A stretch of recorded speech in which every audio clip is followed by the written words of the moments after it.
Alrighty, everyone, we're going to go ahead and get started. Welcome to the next panel, or welcome to the live episode of the C.A.V Sports Podcast. It's the first ever live show, and we have a special guest with me here today, ButterBean, the boxer. How you doing, ButterBean? I'm doing awesome. It's great to be here.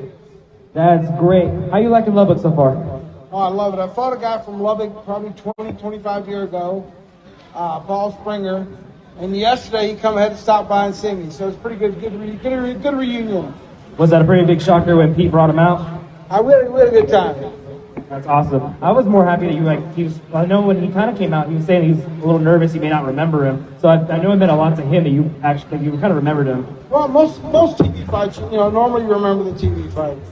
That's awesome to hear. But I want to start from the beginning. What got you into the world of boxing? Where did it all start for the love of the sport? Well, I was working at a factory, and one of the local lightweight guys, a lot of feedback. One of the lightweight guys fought in the tough man contest. So I started fighting in it, and I just fell in love with it. I mean, I was at the factory, was making anywhere from $200 to $500 a week, and that's with overtime and everything. It's been a long time ago. And you make $1,000 for a weekend knocking people out and not going to jail. I said, sign me up. That's definitely the way to go about it, especially, if you're really into fighting like that. So where did it start? Where did you get your boxing matches, your career going? Well, most of it started in Alabama. Then I moved to Michigan to train with a trainer named Murray Sullivan. He fought Michael Spinks, Tommy Hearns. He fought a lot of the great fighters. He also is a former world champion. That's awesome. So I did see at your table and heard, talking about it.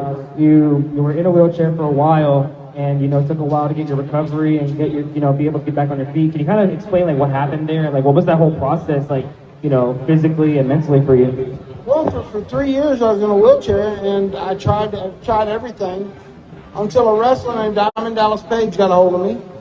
He says, look, I do this thing called DDPY, which is basically yoga for men. And I moved to Atlanta and done a reality type show, a documentary. And the main reason they wouldn't do my hips, I was too big, but the hips are so bound up with the muscles being tight and everything, they wouldn't do it. So after 4 months doing that, they was able to do both hip replacements, and I'm ready to fight again. You hear that, everybody? He's ready to fight again. So speaking of fighting, you've had a illustrious career. Let's start with boxing. Who was one of your toughest opponents you've ever went up against? Or opponents? Well, probably one of the most experienced is Larry Holmes. I mean, he just jabbed and run. Probably when I thought he was scared of me, because in the second round he went a straight right, and I just smiled at him and said, that's the best you got? And he run the rest of the fight. Did you try to play the mental game in that? You just let's bring it on, keep going, or? In boxing, most of boxing is a mental game. If you can have the opponent beat before you get in the ring, that's definitely a plus. Was there all your opponents like that when they went up against you? Whenever they're oh, I gotta face ButterBean, they just see you come out, they're yeah, no, I'm already not gonna win it. Yeah, a lot of them think because I was big, I was slow. Once they tried to hit me and I moved and got to them fast, they thought twice about it. I mean, I would definitely think twice about that as well.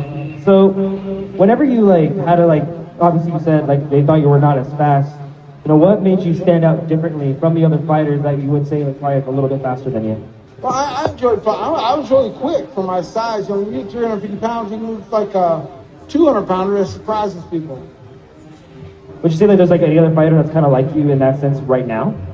Well, the key thing, though, a younger fighter, if they take after me, I had fun when I was fighting. Make sure you have a good time, you stay more relaxed, and you have more energy. It makes the fight more entertaining for the people that's watching. I pay the money to watch, because that's who you're there for. So, just have fun with it and just enjoy what you want to do in life. Yeah, if you enjoy life, you go a lot further in life. That's just honestly just great advice, either way, boxing or not. People that hate their job, they need to find another one, because, if you're not happy at your job, it shows and reflects in the way you're performing your job. So if you find a job you enjoy doing, it makes life go so much easier. That's wise words to live by. So I want to move on to when you did your match in WWE. What was it like preparing for that in that WrestleMania fight? Well, at that time I was fighting so often. Sometimes I was fighting up to 3 fights in a month. I stayed training. I never got to not train. And we dropped down to 3 1-minute rounds. I was used to fighting 3-minute rounds. So I went back to my old tough man days, and we fought 3 1-minute rounds. So the training dropped down. Instead of training for 3 and 4 minute rounds, we dropped down to 1 minute rounds and just give it everything we had. That's awesome. So I want to move over to MMA. Obviously, very different from boxing. What was the training regimen like? How was it? How did it stand out differently from boxing? Because I know there's the comparison of which one people think is tougher, boxing or MMA, at least training-wise. You have experience in both worlds. Which one would you say was a little bit more rigorous training? Well, it's a lot more training in MMA because you got to train for your stand-up game like boxing, and then kickboxing, your Thai, and then you got to train for the ground, which is jiu-jitsu. So there's a lot more training involved. The first couple matches, I never really trained for the ground until I moved to American Top Team, in Florida with the American Top Team and trained with them, and that helped a lot. Was there any trainer that you like worked with that was not necessarily one of your best trainers, but I would love to work with them again? Well, Laborio up at American Top Team, he owns it. I mean, he helped me be able to take it to the next level. So when you said that you wanted to come back into boxing and do one more fight, what kind of got you to that mental state of let's do this again, I want to run it? Well, you sit in a chair for 3 years and you get able to do what you want to do again. So yeah, that'll give you that drive. That's awesome. Now I did hear on word through the grapevine is that there's someone you called out, want to fight him. He goes by Jake Paul. Well, what happened with that? Jake Paul made a bad comment about me in a magazine. The fight between me and Jake will never happen because he's too small. But Logan, I'll knock Logan out, then he can go beat up his little brother. So, Logan or Jake, who would you take? Which one would you want to fight? Well, Logan would be the more feasible because he is the heavyweight. Jake's too small. Jake's too small? Like I said, I'll knock out Logan, then he can go beat up his little brother for making me knock him out. Everyone in the crowd, who do you have, ButterBean or Logan? Thank you. That's awesome. So, kind of prepare, what are you going to do now to prepare for possibly the next fight and kind of get ready for that? Well, I'm back with my old trainer, Murray Sullivan. We're going to work on things, and then I'm still working with Dallas in yoga. With DDPY. If you haven't ever checked out, I mean, it's amazing. One of the videos I watched was a paratrooper that he was using polio crutches, could not walk. Within 6 months, he was in a full run. And that's just doing DDPs, just his yoga and just sticking to his regimen and sticking to his regimen and sticking with it every day. Do it, and I mean it's amazing for people that have any aches and pains. It's basically like a rusty bolt that's stuck, and you keep moving a little bit every day. Eventually, it's gonna go on and off really quick. That makes a lot of sense, especially since yoga. I know you do kind of a little bit more stretching, but it's a lot of strength you necessarily didn't think you would have, or at least muscles that you didn't think you'd actually be moving. Well, that you're using your own body strength to make your muscles stronger. Your own resistance, your own self-resistance to make your muscles stronger. That sounds great. So I did hear over this past weekend, you kind of have a connection with a current boxer right now, Anthony Ruiz. You have a cool story to tell. Do you mind telling everybody the story about Anthony Ruiz? Well, when I fought in Mexico, Tijuana, Mexico, and I remember talking to him, but I didn't know it was him. Until years later, just recently, he sent me a picture of us together. And the kid came up, he was a really chubby kid, and he boxed. He was telling me how he boxed. He said, the thing about quitting, stopping boxing. I can't do it. Kids make fun of me. I go, look, you can go on a diet, you can lose weight, you can be faster, or you can just knock them out. But they're always going to be punk bullies, no matter what. So eventually, he stuck with boxing. Ended up winning the world title, Andy Ruiz, and Andy the Destroyer. And he wrote me, recently and sent me a picture of me and him together. He kept it for all these years. Do you still keep in contact with him? You try to go to his fights whenever you can, or yeah, just try to watch it? We talk on the internet. We talk on social media a good bit. Would you ever think about taking a sparring match with him? Oh, I'd love to spar with him.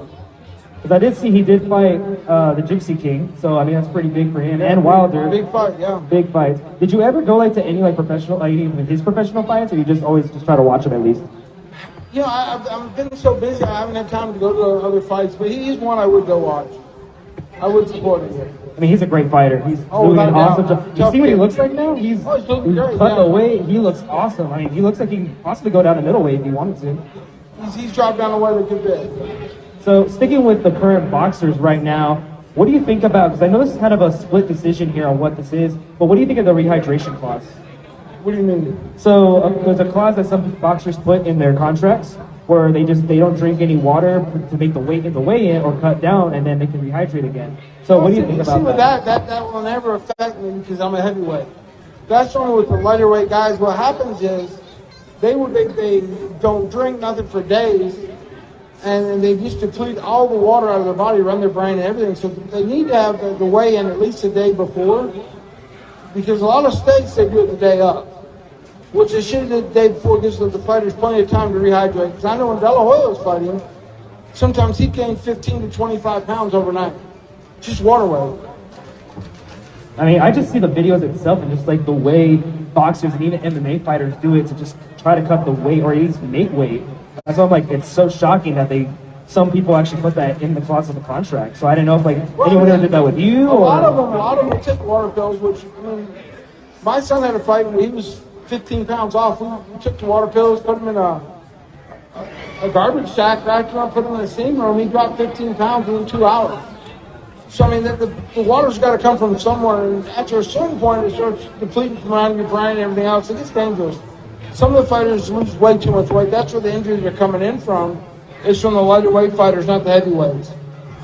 I mean, you see it heading down to feather and lightweight, just a lot more injuries, and a lot of them are blaming the rehydration clause. Oh, without a doubt.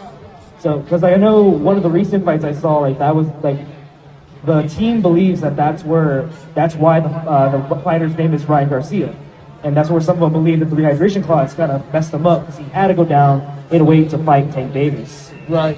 But it was his choice. Yeah, it was his choice. He signed the contract and agreed to it. So. Yes, I mean, that's where fighters should stay, I would say within 10, 15 pounds of their walk-around weight.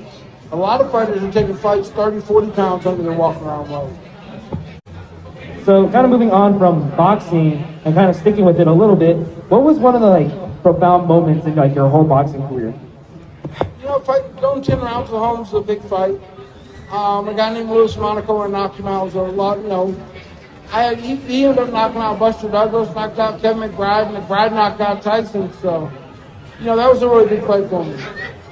And then, would you say winning the championship was also another profound moment for you, just winning those title belts? Without doubt. I ended up winning 3 in boxing. Now, I want to know, who gave you the nickname King of the 4 Rounders? Who gave you that? Actually, Bob Arum with Top Rank Boxing. He gave it to you during a training session, or after the fight, no, you're the king? Well, what happened was we scheduled for an 8-round fight, and because of TV time, they knocked down to 4 rounds. It happened 3 different times, and TV time kept running out. And I was knocking around the first round and booked top Bob Arum, so I'm just keeping the king of 4 rounders, and he'll take on anybody in 4 rounds. And that's where it stuck. It just stuck with you forever, and you're like, yep, that's it? That's it. Exactly what happened. Awesome. So now I want to move on to being in the video game. What was it like seeing yourself being a part of a game? Well, it's kind of my first game. I was still working in a factory with the Tough Man game. That was back in the 80s. So when they first come out, I was working in a factory, and they had a video game out about it. And you just found out, did you find out one day, oh, I'm in a video game, or did they contact you? No, I mean, they got to get your permission to do it, yeah. And then speaking of being involved in something outside of your sport, we all saw you were in Jackass. Yep. What was it like? Did they just give you a call, or did you want to sign up for it? How did that go? They called me and asked me if I'd knock out Johnny in a movie. I said, sure, why not? I thought it was a movie. I never even watched their stuff until he got, no, we really want you to knock him out. I said, okay. And Johnny goes, that's when I got really nervous when you agreed to it too quick. Did you want to knock him out, or you were just I guess knock somebody out for free? That's what they wanted. I got no problem with it.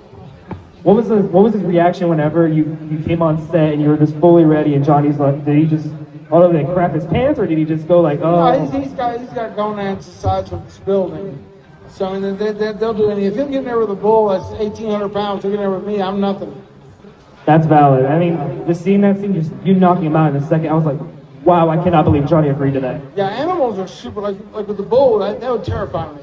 Oh, absolutely. Just seeing them try it, I could never do that. I would probably back out of that immediately. I wrestled an 800-pound grizzly bear, but an 1,800-pound bull that's a little bit bigger. What's up with the grizzly bear? How did you manage that? It was a thing called Man vs. Beast, and I wrestled it for the TV show.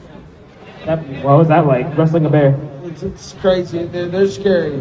I bet. And you get to live and tell the tale that you wrestled the grizzly bear. That was the plus. Because I know when I see a grizzly bear, I just know I'm not going to do that. So hearing you saying you did it and took them on and lived, awesome. Yeah, they're big, strong animals, that's for sure. Oh, for sure. So I just want to move on to like your fans. Like, what are some things that you've kind of seen since you've been here in Lubbock and like kind of interacting with everybody? Have you like what kind of shocked you? It's great. I mean, I love Texas. I always have. So I mean, coming here and getting to meet the people. There's a huge fight fan. It's a fight type town. Have you visited like, any of the local gyms here yet, or you just haven't? I haven't had time yet. I've been pretty busy. No, I mean, makes sense. I mean, if you did come in though, a lot of them probably go absolutely like lost for words. Oh, without a doubt. So, do you like teach any boxing classes, or are you just like? Me and my son trains. Obviously, he's fighting now. So, but no, I don't. I'm not into go training with people. I picked up a couple people I've worked with. But yeah, full-time trainer is not me. I'm more of a doer. More of a doer than a trainer. More of a doer. That makes sense though. So was there anything like you were a part of that you loved it so much? Like anything outside of boxing, any kind of projects or anything you've done? Well, I make like handmade ink pens and things like that. It's my hobby. It takes the stress away from daily life. I would have never expected that, to be honest. That's pretty cool. When did you like pick up that hobby, or when did that I've been doing it for 10, 15 years. That painting, I like to paint. Did you guys kind of just pick up a brush one day and say let's paint, or? That's it. That's all it takes. Everybody just pick something up and you got it.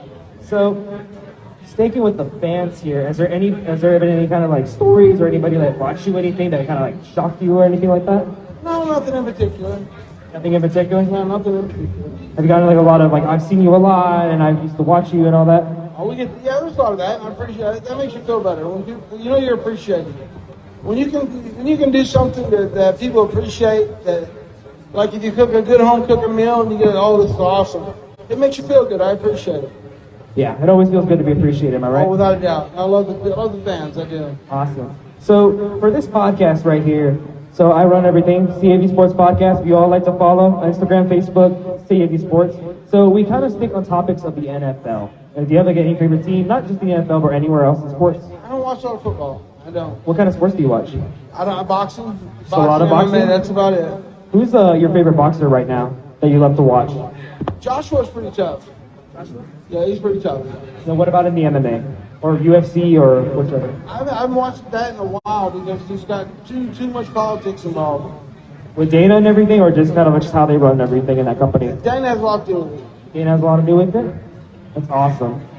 So, kind of sticking with the current generation of boxers right now, like who do you see that kind of being on the come up? Like this caught your eye, you're saying that kid's going to be good? I don't know. There's a lot of heavyweights out there. I'm focusing on me right now. So I'm going to see the whole bare knuckle thing with I can't think of the guy's name right now. He's a former UFC fighter. But he's the bare knuckle champ. Me and him's already talking about maybe a bare knuckle fight. But the money in the bare knuckle is nowhere near what it is in boxing, so I don't see it happening. Yeah. I mean, because like bare knuckle is like what, kind of like lesser known, and it's a little bit harder to like kind of get into it. It's just now starting out. So the money's quite not there compared to boxing. But maybe like in the future, if you're still open. Well, 15, 20 years, yeah. Well, I probably don't ever do it. If this fight don't happen between me and him, it probably won't happen. That makes a lot of sense. So seeing, you're watching boxing all the time. What do you think about the rise of like the influencer / YouTuber boxing thing that's starting to grow? Them thinking when they can just start boxing, it's kind of crazy. So, like you said, the Paul brothers fight, challenging people. It's not ever really fought. Not in boxing. There's a big difference between boxing and MMA. You have to know how to box to fight MMA, but it's not the key thing. You don't have to be a great boxer. So, like, obviously you've seen the Paul brothers do it, and now that you're kind of seeing like now more and more people, and I do agree, it is hard to already break into boxing itself. I believe it takes about 7 years to like before we get the hang of it. It's not like other sports where you can either be pretty good at it or like learn it after a minute. It takes some time, technique and all that. So do you see it like as an insult when some people say I can just go get in the ring and do it?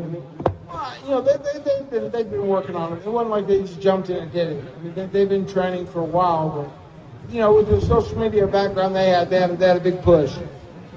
Oh yeah, because we've seen I believe the TikToker like boxing event that they did, and I don't know how it did because I didn't watch it, but I do know like there were some people that were kind of interested because it's influencers boxing it out. But we're seeing how Jake Paul, you know, he's kind of fighting a little bit of boxers.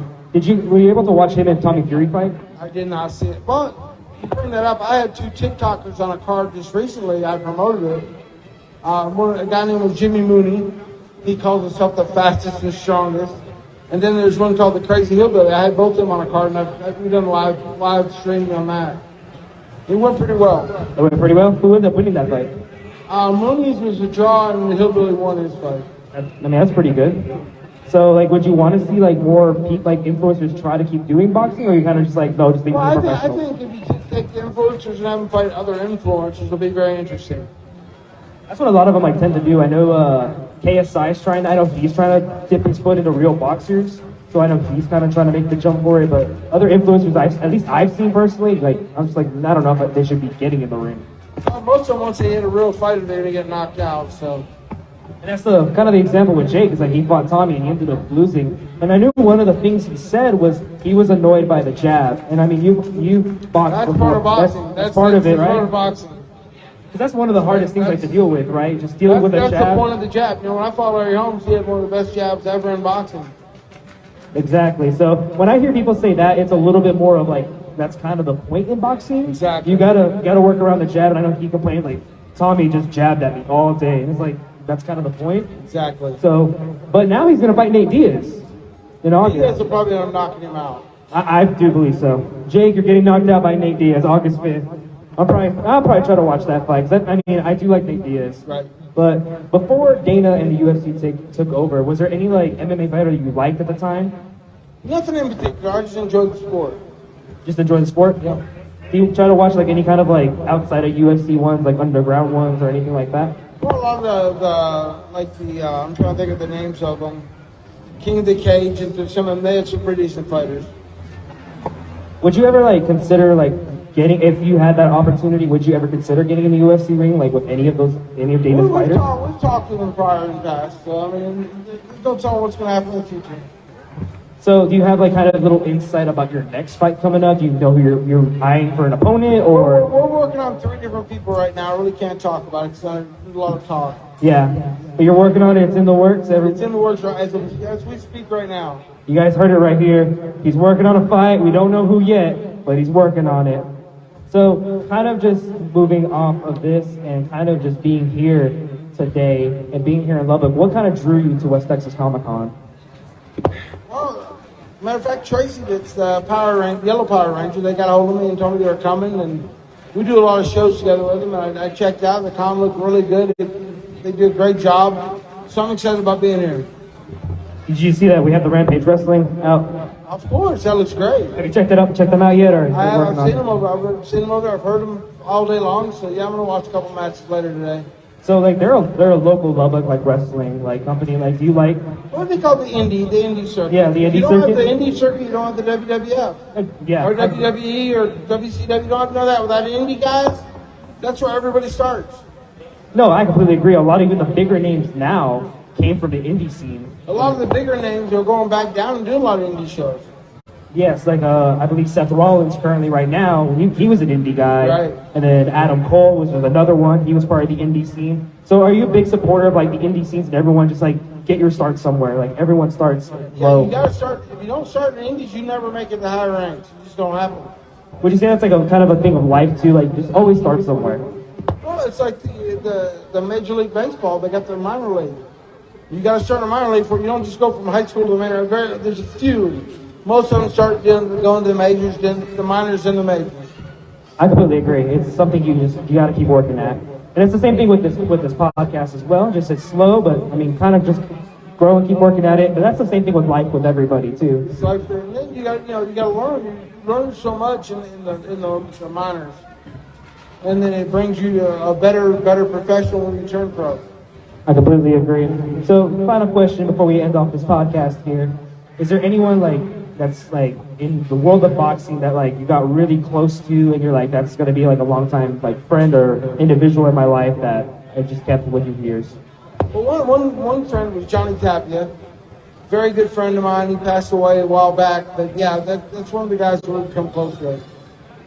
That's awesome. Well, that's going to wrap things up on this episode of the C.A.V Sports Podcast. Thank you to ButterBean, and thank you to everyone that came out. Thank you to West Texas Comic Con. Thank you guys so much. I hope you guys enjoy the rest of the convention. ButterBean will be here all weekend, signing autographs, taking pictures with you guys. But thank you so much for tuning in on the C.A.V Sports Podcast, and we'll catch you later.